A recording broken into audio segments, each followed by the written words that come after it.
Very well said. Thank you so much. So the question is, you're in 2034, 10 years ahead. You're there now. Speak as if you're actually there now. It's an exercise. And what's been accomplished and how do you see yourself? Yeah, so this is probably going to be, not, I'm going to focus on myself, but I'm also going to look around me and see what the landscape looks like in 30 years.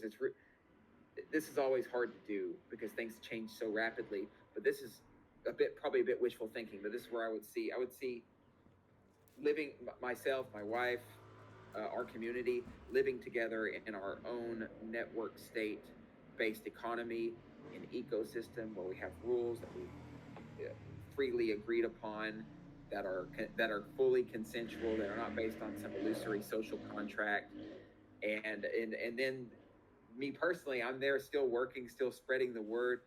I think we would hope to see that nation states are now having to compete with network states.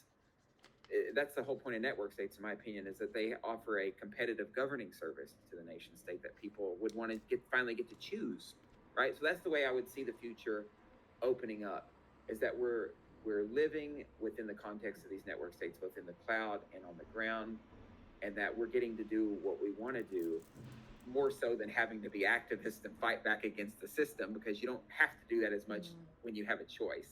So that's where I would like to see myself in 30 years. But we do, with 100% certainty, these network states are going to come online.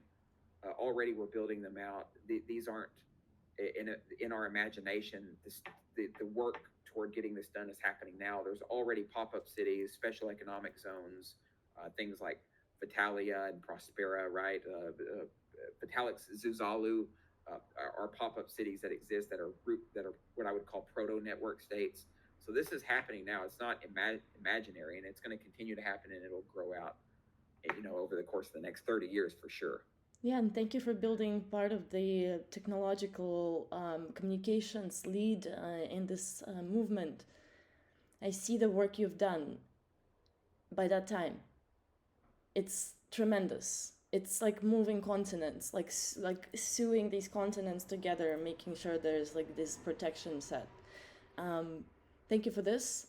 I hope to see you next time. I'm gonna do these 4 episodes for each person that I invite, so we can see the progress. And I'll be following my intuition on how often do I invite them, or how, what's the scale of our communications like journey together. So it's a pleasure to connect with you. Like this is for me is a big deal. Again, without this in my room, I feel like I would be just like a less prepared person.